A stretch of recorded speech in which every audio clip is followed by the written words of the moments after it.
coming to the police. If the police are given that authority to do their work independently, I can rest assure you there will be zero corruption in the country. You will not have to have the anti-corruption, the what, all these branches of which have been put there, which are toothless. Will not have them. We'll have the police. Yes, there will be a need to reform the entire police force or police service. There will be a need, because in the police you need everybody from all walks of life. You need doctors, medical doctors, because there are cases relating to medicine, medical medicine. There are doctors. You need to have pharmacists. There are cases relating to pharmacy. There are cases related to teachers. There are cases related, you need teachers, you need all professionals in the police force, and you need to have such kind of departments, rather than just having, in principle, the police that can arrest you and beat you with a shamboko, or shoot you in the leg, or shoot you to die. That way, you are going to have a police service that will deliver what will make every Zambian free to walk and to speak what is allowed to speak in the country. This is making the police and the judiciary independent. That way the police will be able to arrest anyone, including the president, if they commit a crime that will be defined that a president should be arrested for. How many of our president committed such crimes? They walked scot-free. The law never touched them. The law only touched them when they left office. Honestly, that's a waste of time. People are dead already. People have suffered already. And then you say, wait until you leave the office. You will see what we do. That doesn't make sense. We are not helping. Let's solve the problem now and then. We need these structures. That's what these youths are complaining about. This is why they want to demonstrate. We will make the judiciary independent. I've talked about briefly, in summary, of how we can make the legislature, the parliament, independent. Now, how do we make the executive independent? Is it independent? No. It's not. Because the members of the executive are in parliament. So the executive are afraid again because they don't know what to do. They are not independent. The executive will only be independent when it can deliver without influence from the judge, without influence from the parliament. Now, how do they deliver as executive? This is the president and the cabinet. That way, it will be independent in such a way that the president will be able to choose, the right people to drive the economy. Because he cannot choose from the members of parliament. These people who are in the executive are drivers. These are the people who are supposed to drive the economy to development. How can you expect somebody who do not have the know-how, the skills of driving the bus, carry 200 people? Are you sentencing those people to death through your own negligence and ignorance? It's us Zambians. That's what we've done. We have put people as drivers to drive the bus when they don't have the driving license. How many casualties have we seen? How many deaths have we seen? Because of these drivers. We are calling drivers who don't have the skills.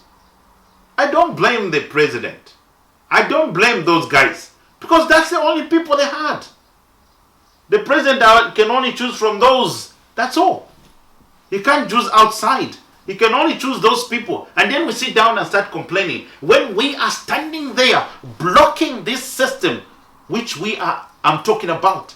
The system that will make sure that the people that are running the country, the executive, are very independent, educated, or if not educated, experienced. If not experienced, but they have the skills that they can do this job. That they can do a job with a minister of health. that they can do a job as a Minister of Finance. It's not just having a degree in medicine or a doctorate that will make you a good minister. No. You need to satisfy the eligibility. These are like civil servants. They need to have qualifications to run the ministries. You cannot get somebody who doesn't know anything about medicine, anything about finance to become Minister of Finance. You need somebody, when they bring the report of finance, they bring me the report, I'm able to understand. A Minister of Legal Affairs, I'm able to understand what they're talking about. You cannot put somebody who doesn't know. This is a very important body whereby the president must be given the freedom to find the right people, not from the crop of members of parliament. The members of parliament have got their own job. You are choking these people. You tell them you're a Minister of Health and you're a member of parliament. What? This is abuse of human capital. Of course, somebody will tell me, Mr. Tsela, what of United Kingdom? The same minister is a member of parliament. Fellow Zambians and the youths. Yes, the youths are very frustrated. They are frustrated because they are complaining that the government is misusing the resources.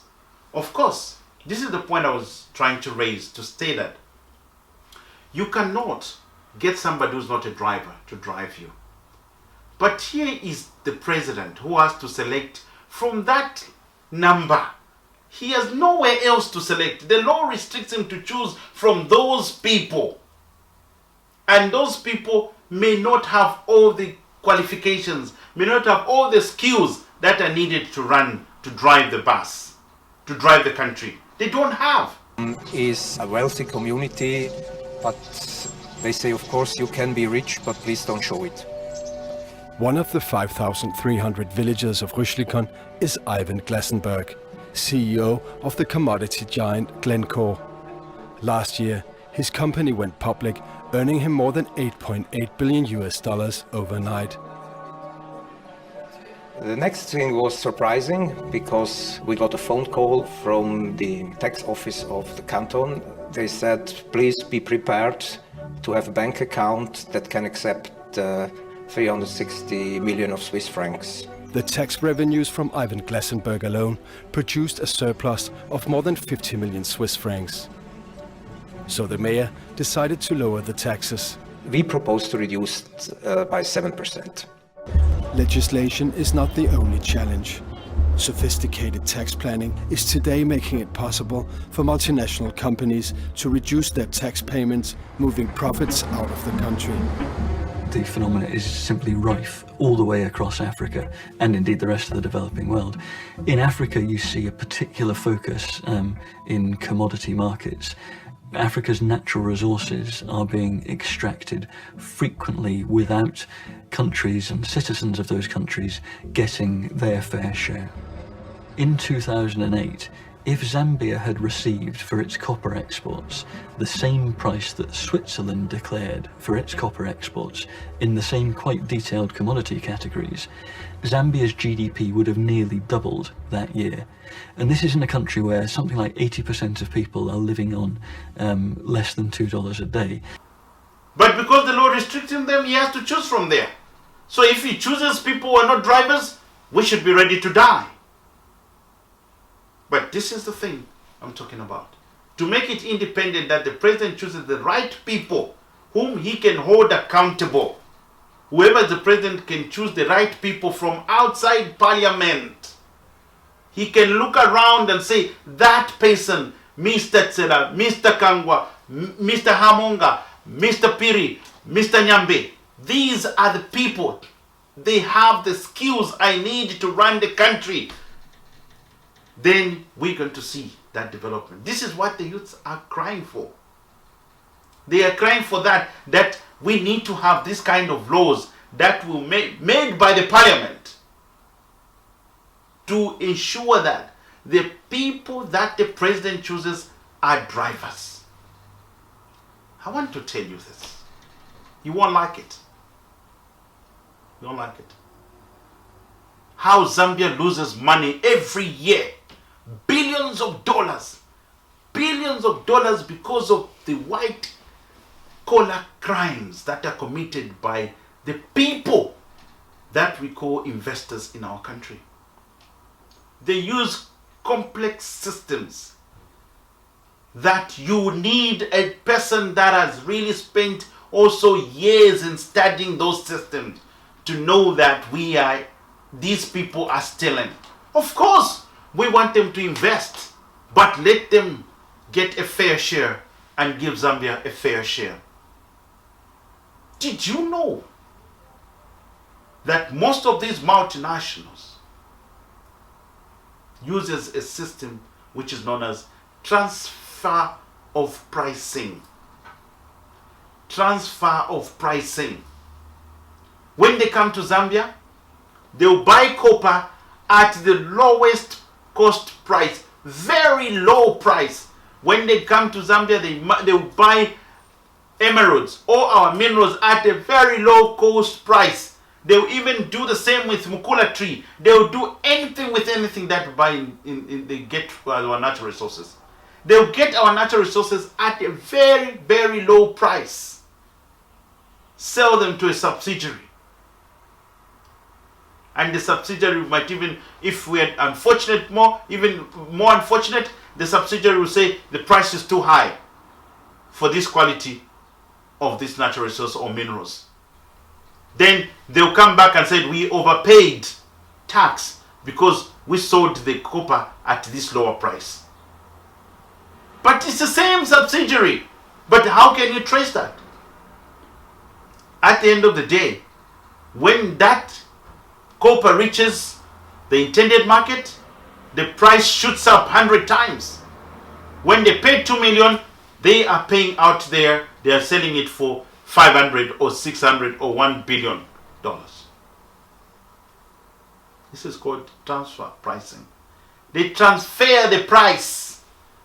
As we are getting 1,000 kwacha, they are getting 1 million or 5 million. Who can understand that kind of, crime? If the president is given this group of people to say, choose from here, this is where you get your cabinet minister. Honestly, there is no reasonable explanation why we are in this mess. Apart from that, the people that are in the driving seats, do they have what it takes? Or the president had no option but to get someone to be a Minister of Legal Affairs or Minister of Transport who has no clue under whatsoever. Who has no clue under whatsoever on that ministry. And this is the guy who would say, I'm going to fire you, telling a technocrat in that ministry who knows what they're doing. If we had the right people, the president had to choose members of parliament from outside, he would choose from a very large crop of human capital, both in Zambia and in diaspora. We have enough human capital. We have enough Zambians where the president can choose from. The people that can change the face of Zambia within 1 year. And Zambia can have money in the Reserve Bank because these technocrats will be able to seal the loopholes, will be able to seal the leak bucket. I can rest assure you, if you have the right technocrats, the right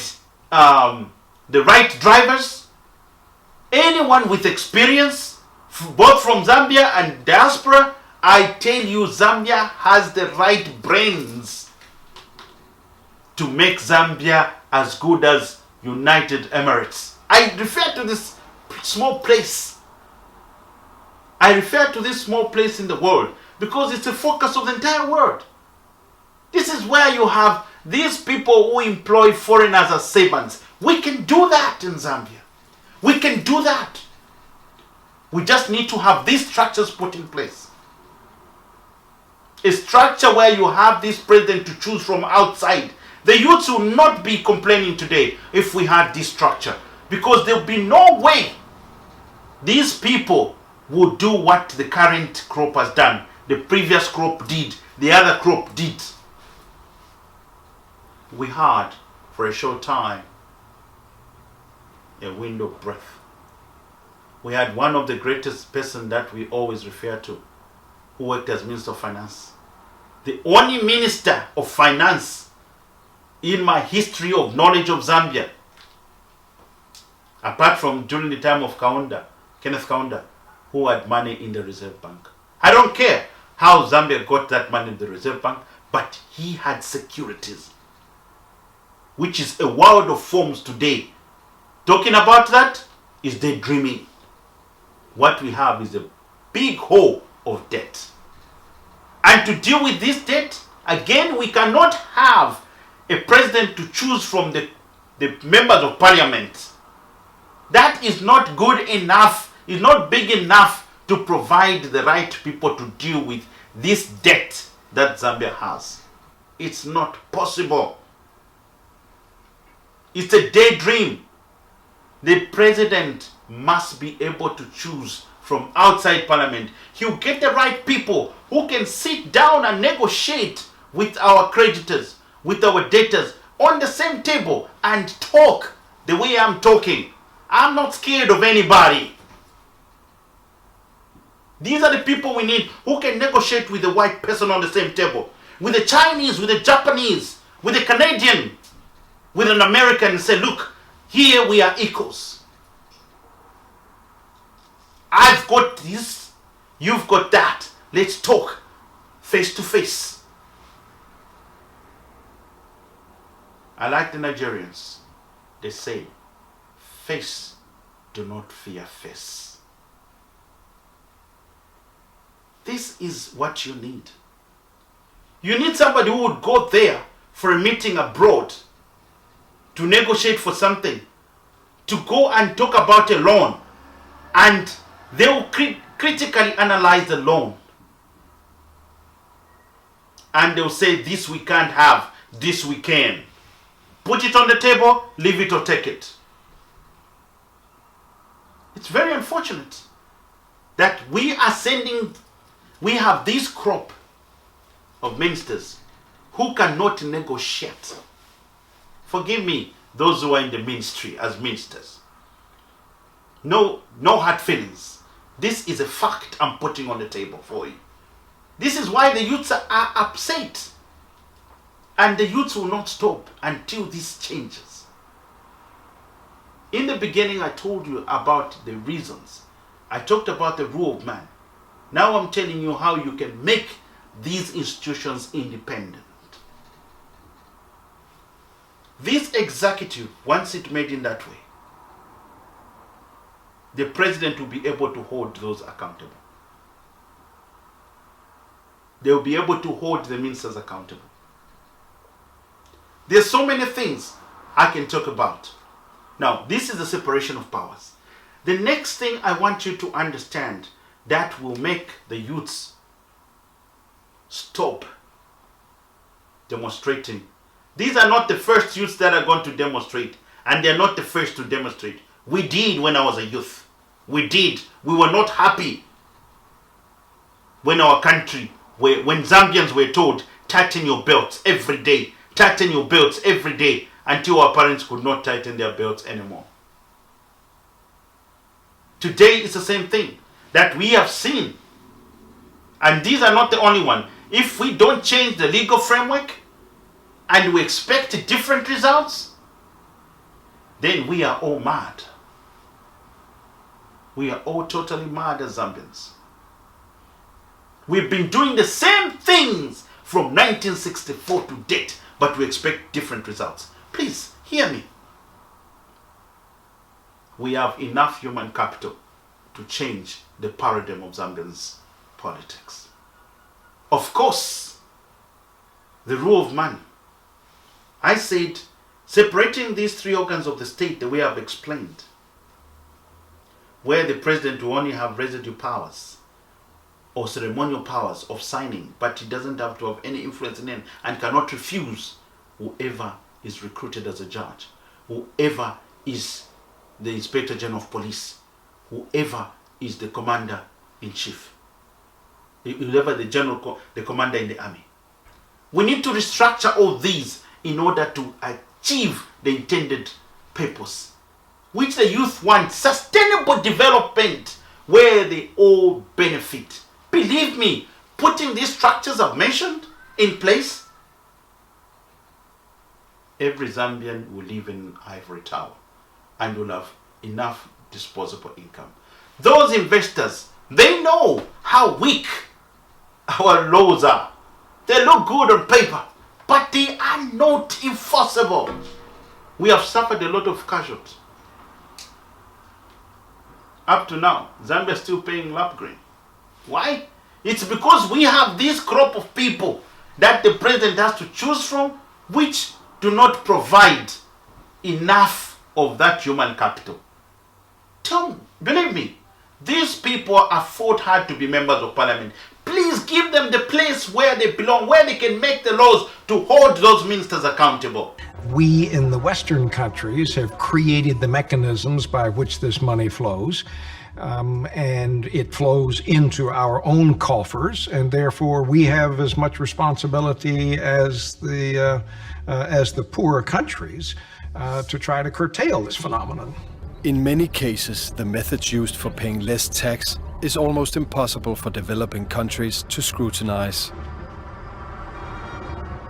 Transfer pricing is inherently complex, and the OECD model, which is unfortunately perhaps the dominant model to work out what a fair price is for trade between two subsidiaries of the same multinational, that process is very complex. Now, what you find in a low-income country, as Zambia was until recently, is that the capacity within the tax authority to deal with the complexity and to deal with the army of lawyers and accountants that a multinational company has at their disposal simply isn't there. So a multinational company like Glencore is able to resource their ability to defend a particular set of prices in a way that the Zambian tax authority finds extremely difficult to respond to.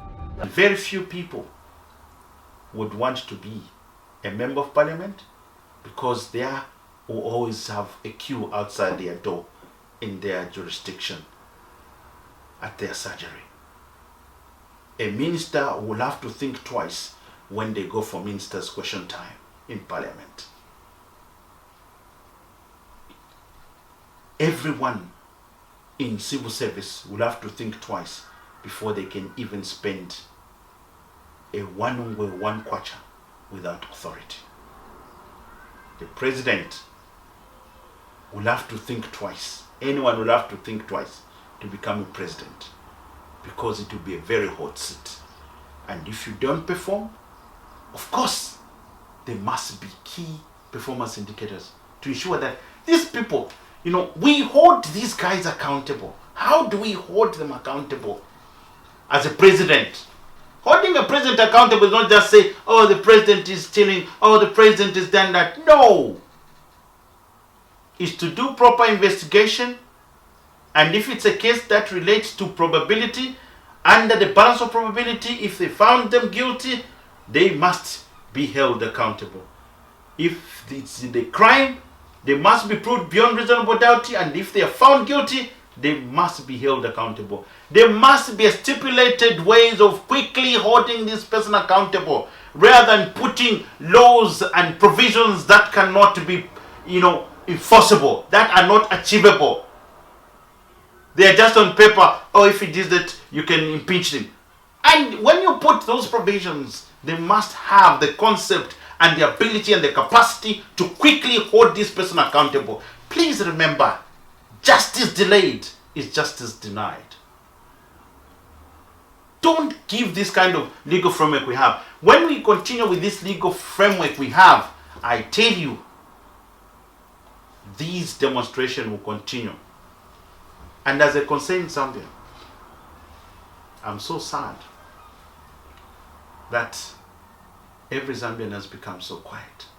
It took me so long to say, I should speak to my fellow Zambians and the youths, as I used to do when I was the chairman for Scotland-Zambia Partnership I spoke to them and I told them that we needed to change ourselves before we could change others. If we concentrate on the Chinese, if we concentrate on those things that divide us, instead of first looking at ourselves and changing the legal framework of governing the country, we'll always have these demonstrations. We need sustainable development. Now, talking about this, just one principle, the three organs of the state. But I have to talk about next time about how we can devolve the power from the individuals to the institutions, to make those institutions decentralization of power, not of the government, no, of power, devolving the power from individuals to institutions through decentralization. That is achievable. I live in a jurisdiction that has some of the same structures Zambia had when Zambia got independence, which is no longer in Zambia. But on paper, these issues are still there. It pains me when I see what's happening in Zambia. And fellow Zambians and the youths, remember, Zambians in diaspora are with you. Your parents at home are with you, but they have no voice. You are the voice. And please remember, if you have to demonstrate, do it peacefully. Don't break a single bottle. Don't break anything, because all those things belongs to you. They don't belong to the people you're against. They belong to you. Don't break any. Don't do anything. Just demonstrate peacefully if you have to, if you'll be allowed. And I'm asking the government of Zambia to give this opportunity to these youths to walk the streets of Zambia and put their message forward. Because even you, members of the ruling party, are not happy. But you can't speak because you have no voice. Even you, the police, are not happy. But you have no voice. But this is the voice. Opposition parties. Of course, people are asking whether these children or these youths are supported by political parties. From what I've said, the answer is no. The answer is no. This is a Zambian issue.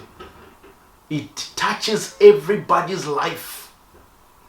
Whether in diaspora or at home, it touches everybody's life. We cannot pinpoint one political. There are so many political parties. They can't even talk, those politicians. This is the only voice they have. Listen to it as the voice in the wilderness. I thank you. Thank you so much for those that have listened to this message. Zambians.